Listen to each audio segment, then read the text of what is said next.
பிரியாணி அப்படின்னாலே யாருக்கு தான் பிடிக்காது? எல்லாருக்குமே பிடிக்கும். அந்த பிரியாணியோட வாசனை, அதோட டெக்ஸ்சர், அதை பார்த்த உடனே சாப்பிடணும் அப்படின்னு தான் எல்லாருக்குமே தோணும். ஈவன் நானுமே ஒரு பிரியாணி அடிக்ட் தான்.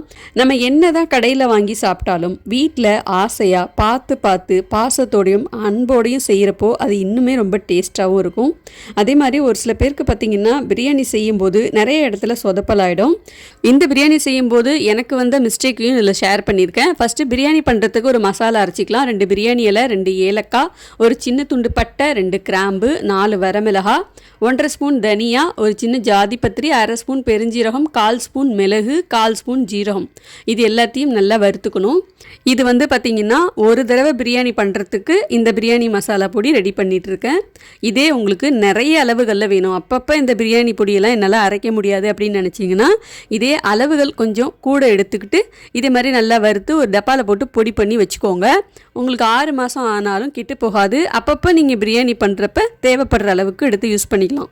கடையில் கிடைக்கிற அந்த 10 ரூபா பிரியாணி மசாலா பாக்கெட் சேர்க்குறத விட இது கொஞ்சம் சேர்த்து நீங்கள் பிரியாணி செஞ்சு பாருங்கள், ரொம்ப நல்லாயிருக்கும். எப்போதும் நான் பிரியாணி செய்கிறேன் அப்படின்னு சொன்னால் என் பொண்ணு சைட் டிஷ்ஷுக்கு ஸ்வீட் பச்சடி இருந்தால் தான் நான் சாப்பிடுவேன் அப்படின்னு சொல்லிடுவா. அதனால் ஒரு குக்கரில் 8 தக்காளியை தண்ணி ஊற்றி வேக வச்சுருக்கேன். இது ஒரு 5 விசில் வரட்டும். குக்கரில் விசில் வரத்துக்குள்ளார வறுத்த இந்த மசாலாவை அரைச்சிக்கலாம். பாருங்கள், இந்த மாதிரி நான் அரைச்சிருக்கேன். இது நீங்கள் பவுடராக நீங்கள் ஸ்டோர் பண்ணி வச்சுக்க போகிறீங்க அப்படின்னா இன்னும் நல்லா ஃபைனாக பவுடராக அரைச்சிக்கோங்க. இது கூடவே 2 பெரிய வெங்காயம் கட் பண்ணிவிட்டு சேர்த்துக்கிறேன், 2 பச்சை மிளகாய் சேர்த்துக்கிறேன், ஒரு கைப்பிடி அளவுக்கு புதினா கொத்தமல்லி இலை சேர்த்துட்டு கொஞ்சமாக தண்ணி ஊற்றி இந்த அளவுக்கு நல்லா பேஸ்ட்டாக அரைச்சிக்கோங்க. இந்த பிரியாணி பண்ணுறதுக்கு 1 கப் அளவுக்கு சீரக சம்பா அரிசி தான் எடுத்திருக்கேன். சீரக சம்பா அரிசிக்கு பதிலாக நீங்கள் பாஸ்மதி ரைஸ் வேணாலும் யூஸ் பண்ணிக்கலாம். ரீசெண்டாக இந்த சீரக சம்பா பிரியாணிக்கு நான் ரொம்பவே அடிக்ட் ஆகிட்டேன் அப்படின்னு தான் சொல்லலாம். இதோட டேஸ்ட்டு ரொம்ப அட்டகாசமாக இருந்துச்சு. இதில் 1 கப் அளவுக்கு அரிசி எடுத்துட்டு நல்லா தண்ணி ஊற்றி அலசிக்கோங்க. தண்ணி எல்லாத்தையும் வடிச்சிட்டு ஒரு 10 நிமிஷமாவது நல்லா ஊறணும். சீரக சம்பா அரிசிக்கு பதிலாக நீங்கள் பாஸ்மதி ரைஸ் வேணாலும் பயன்படுத்திக்கலாம். என்னோட டேஸ்ட் வைஸ் என்னோட ஒப்பீனியன் சொல்லணும்னா இதோட டேஸ்ட் ரொம்ப ரொம்ப அட்டகாசமாக இருக்குது. ஸோ கண்டிப்பாக ட்ரை பண்ணி பாருங்கள். பிரியாணி செய்கிறதுக்கு எப்போதுமே அடிகனமான அகலமான பாத்திரமாக யூஸ் பண்ணணும், இல்லைன்னா டக்குன்னு அடிபிடிச்சிரும், அப்புறம் செஞ்சது எல்லாமே வேஸ்ட் ஆகிடும். இப்போது இதில் ஒரு 2 குழிக்கரண்டி அளவுக்கு எண்ணெய் சேர்த்துட்டு சூடு பண்ணிக்கலாம்.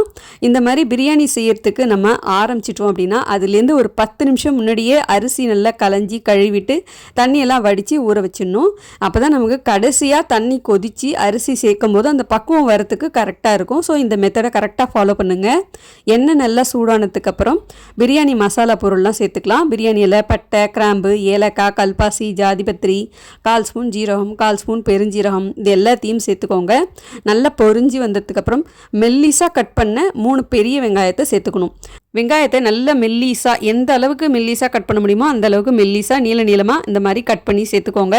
இந்த மாதிரி சேர்க்கும்போது பிரியாணிக்கு நல்ல ஒரு டேஸ்ட்டாக இருக்கும். அதே மாதிரி இந்த வெங்காயம் வதங்கும் போது பார்த்திங்கன்னா சாதாரணமாக நம்ம எல்லாத்துக்கும் கண்ணாடி பதத்துக்கு வதங்கினதுக்கு அப்புறம் தான் அடுத்தடுத்த பொருள்லாம் சேர்ப்போம். ஆனால் பிரியாணிக்கு மட்டும் நல்லா பொரிஞ்சு பொன்னிறமாக வதங்கணும், அந்த அளவுக்கு நம்ம வதக்கணும். வெங்காயம் நல்லா பொன்னிறமாக வதங்கிறதுக்குள்ளார குக்கரில் தக்காளி வேக வச்சுருந்தோம் இல்லையா, அது ப்ரெஷர்லாம் அடங்கிருச்சு. இப்போ தண்ணி எல்லாத்தையும் வடிச்சிட்டு மற்ற வச்சு இந்த மாதிரி நல்லா கடைஞ்சிக்கோங்க. அப்படி இல்லைன்னா நீங்கள் மிக்ஸி ஜாரில் போட்டு நல்லா மையாக அரைச்சிக்கலாம். இப்போது வெங்காயம் இந்த அளவுக்கு நல்லா பொன்னிறமாக வதங்கி வந்ததுக்கப்புறம் 3 தக்காளி கட் பண்ணிவிட்டு சேர்த்துக்கிறேன். இது கூடவே நம்ம அரைச்ச பேஸ்ட்டையும் சேர்த்துக்கிறேன். அரைச்ச மசாலா சேர்த்து நல்லா ஒன்று சேர இந்த மாதிரி கலந்துக்கோங்க. இந்த பிரியாணி பண்ணுறதுக்கு நான் ஒரு 3/4 கிலோ அளவுக்கு சிக்கன் எடுத்திருக்கேன். எந்த அளவுக்கு நீங்கள் சிக்கன் எடுக்கிறீங்களோ அதில் பாதி ரைஸ் எடுத்துக்கோங்க, அப்போ தான் உங்களுக்கு டேஸ்ட்டு நல்லாயிருக்கும். இதில் ஒரு 4 டேபிள் ஸ்பூன் ஃப்ரெஷ்ஷாக அரைச்ச இஞ்சி பூண்டு பேஸ்ட் சேர்த்துக்கோங்க. ஒரு கைப்பிடி புதினா இலை, ஒரு கைப்பிடி கொத்தமல்லி இலையும் சேர்த்துட்டு நல்லா எல்லாத்தையும் இந்த மாதிரி வதக்கி விட்டுக்கோங்க. புதினா கொத்தமல்லி எல்லாம் நிறைய சேர்க்கும் போது பிரியாணி நல்லா வாசனையாகவும் இருக்கும், இது மாதிரி டேஸ்ட்டாகவும் இருக்கும். இப்போ சிக்கன் கொஞ்சம் நல்லா வேகட்டும், நம்ம மூடி வச்சு வேக வச்சிடலாம். இப்போது ஒரு 10 நிமிஷத்துக்கு அப்புறம் ஓப்பன் பண்ணி பார்க்குறேன். சிக்கன் நல்லா தண்ணி விட்டு வெந்திருக்கு பாருங்கள். இதில் ஒரு 3 டேபிள் ஸ்பூன் ஃப்ரெஷ்ஷான தயிர் சேர்த்துக்கோங்க. 1 ஸ்பூன் மஞ்சள் தூள், காரத்துக்கு உங்களுக்கு தேவையான அளவுக்கு மசாலா சேர்த்துக்கோங்க. காஷ்மீரி மிளகாய்த்தூள் ஒரு 1.5 டேபிள் ஸ்பூன் சேர்த்துக்கிறேன். சிவப்பு மிளகாய்த்தூள் 1 ஸ்பூன், தனியாத்தூள் 1 ஸ்பூன், கொஞ்சம் பிரியாணி மசாலா பவுடர் நம்ம அரைச்சோம் இல்லையா, அதில் கொஞ்சம் நான் எடுத்து வச்சுருந்தேன், அதில் கொஞ்சம் சேர்த்துக்கிறேன். எல்லாத்தையும் சேர்த்து நல்லா கலந்துக்கோங்க. மசாலா எல்லாத்தையும் சிக்கனோட நல்லா மிக்ஸ் பண்ணி இந்த மாதிரி கலந்து விட்டுக்கோங்க. இப்போது அரிசி வேகிறதுக்கு நம்ம தண்ணி சேர்க்கணும். இதில் 1 கிளாஸ் அளவு தண்ணி சேர்த்தா போதும். ஆனால் 1.5 கிளாஸ் அளவுக்கு தண்ணி சேர்த்துட்டேன். 1 கிளாஸ் அரிசிக்கு 1.5 கிளாஸ் தண்ணி சேர்ப்பாங்க இல்லையா? ஏற்கனவே சிக்கன் வெந்து கொஞ்சம் தண்ணியாக தான் இருக்குது. ஆனால் நான் 1.5 கிளாஸ் அளவுக்கு தண்ணி சேர்த்துட்டேன். இப்போ தண்ணி நல்லா கொதி வரட்டும். தண்ணி நல்லா கொதித்து வந்ததுக்கப்புறம் ஊற வச்ச அரிசி சேர்த்துட்டு பிரியாணிக்கு தேவையான அளவுக்கு உப்பு சேர்த்துக்கோங்க. உப்பு காரம் இது எல்லாமே தேவைப்பட்டால் இந்த இடத்துல அட்ஜஸ்ட் பண்ணிக்கோங்க. இப்போ நல்லா கலந்து விட்டு அரிசி பாதி வேக்காடு நல்லா வேகணும். ஒரு 10 நிமிஷம் மீடியம் ஃப்ளேம்லேயே வச்சு இதை மூடி வச்சு வேக வச்சுக்கலாம். அரிசி வேகிற அந்த 10 நிமிஷம் கேப்பில் இன்னொரு அடுப்பில் சிக்கன் கிரேவி ரெடி பண்ணிகிட்ருக்கேன். ஒரு கடாயில் ஒரு 100 கிராம் அளவுக்கு போன்லெஸ் சிக்கன் எடுத்துகிட்டு மஞ்சள் தூள், மிளகாய் தூள், இஞ்சி பூண்டு பேஸ்ட், வெங்காயம், தக்காளி, தேங்காய், பெருஞ்சீரகம் சேர்த்து அரைச்ச பேஸ்ட் எல்லாத்தையும் சேர்த்துட்டு கொஞ்சமாக தண்ணி சேர்த்து இது கிரேவி ரெடி ஆகட்டும். அதை மூடி வச்சிடலாம். இப்போ அரிசி எப்படி வந்திருக்குன்னு பார்க்கலாம். பாருங்கள், அரிசி இந்த அளவுக்கு வெந்து வந்திருக்கணும். இப்போ இதை நம்ம தம் போட ஸ்டார்ட் பண்ணிடலாம். பழைய யூஸ் பண்ணாத தோசைக்கல் அப்படி இல்லைன்னா தவா இருந்துச்சுன்னா அதை நல்லா சூடு பண்ணிவிட்டு நல்லா சூடானதுக்கப்புறம் அடுப்பை கம்ப்ளீட்டாக லோ ஃப்ளேமில் வச்சுட்டு அதுக்கு மேலே இந்த பிரியாணி பாத்திரத்தை தூக்கி வச்சுருங்க. சரியாக 20 நிமிஷம் அப்படியே இருக்கட்டும்.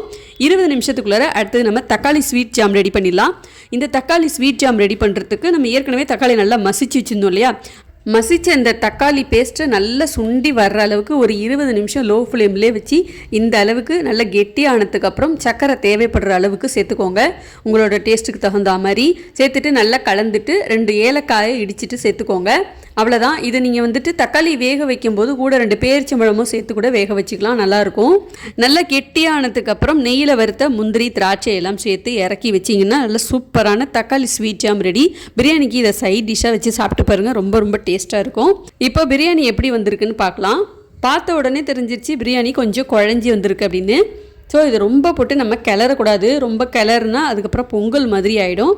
சும்மா லேசாக ஒரு கிளறி விட்டுட்டு மறுபடியும் அடுப்பு கம்ப்ளீட்டாக ஆஃப் பண்ணிவிட்டு மூடி வச்சுட்டேன். மறுபடியும் ஒரு 20 நிமிஷம் கழித்து ஓப்பன் பண்ணி பார்த்தேன். முன்னாடிக்கு கொஞ்சம் பரவாயில்ல, கொஞ்சம் பெட்டராக இருந்துச்சு. இப்போது வேறு ஒரு பிளேட்டில் சர்வ் பண்ணி உங்களுக்கு காமிக்கிறேன் பாருங்கள். பிரியாணி நல்லா உதிரியாக வரணும். ஆனால் எனக்கு கொஞ்சம் குழஞ்சி தான் இருந்துச்சு. இதில் நான் பண்ண மிஸ்டேக் என்னென்னு பார்த்தீங்கன்னா 1.5 கிளாஸ் அளவுக்கு தண்ணி சேர்த்துருக்கேன். ஆனால் 1 கிளாஸ் அளவு தண்ணி சேர்த்துருந்தாலே கரெக்டாக வந்திருக்கும். நல்ல பிரியாணி உதிரியாகவும் வந்திருக்கும். பிரியாணி குழஞ்சிருச்சு அப்படின்னா அது 2 விதமான காரணத்தினால இருக்கலாம். ஒன்று வந்து பார்த்திங்கன்னா நம்ம வேக வைக்கிறப்போ தண்ணி கூட சேர்த்துருப்போம். அப்படி இல்லைன்னா அரிசி ஊற வைக்கும்போது தண்ணியெல்லாம் வடிச்சிட்டு அதுக்கப்புறம் ஊற வைக்கணும். சில பேர் பார்த்திங்கன்னா அரிசியில் அந்த தண்ணியோடையே ஊற வச்சுருவாங்க. ரெண்டாவது ஒரு குறிப்பிட்ட டைமுக்கு மட்டும்தான் ஊற வைக்கணும். ரொம்ப நேரம் ஊற வச்சாலும் பிரியாணி குழஞ்சிரும். நல்லா ஆறுனதுக்கு அப்புறம் பிரியாணி இந்த அளவுக்கு கொஞ்சம் உதிரியாக இருந்துச்சு. டேஸ்ட் வைஸில் பார்க்கும்போது ரொம்ப நல்லாவே இருந்துச்சு. டேஸ்ட்லலாம் எந்த வித குறையுமே இல்லை. ஸோ இதே மாதிரி நீங்களும் செஞ்சு பாருங்கள். நீங்கள் ஒரு பிகினராக இருந்து இப்போ தான் பிரியாணி செய்ய ஸ்டார்ட் பண்ண போகிறீங்களா? அப்படி இல்லைனா பிரியாணி நிறைய தடவை நான் ட்ரை பண்ணிட்டேன், எல்லா தடவையும் எனக்கு சொதப்பலாயிடுச்சு அப்படின்னு நினச்சிங்கன்னா இந்த வீடியோவை பார்த்துட்டு ஒரு தடவை ட்ரை பண்ணி பாருங்கள். கண்டிப்பாக உங்களுக்கு நல்லா வரும்.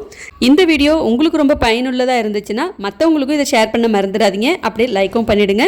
நம்ம சேனலை சப்ஸ்கிரைப் பண்ணி சப்போர்ட் பண்ணுங்கள். அடுத்த ஒரு வீடியோவில் பார்க்கலாம். பாய்.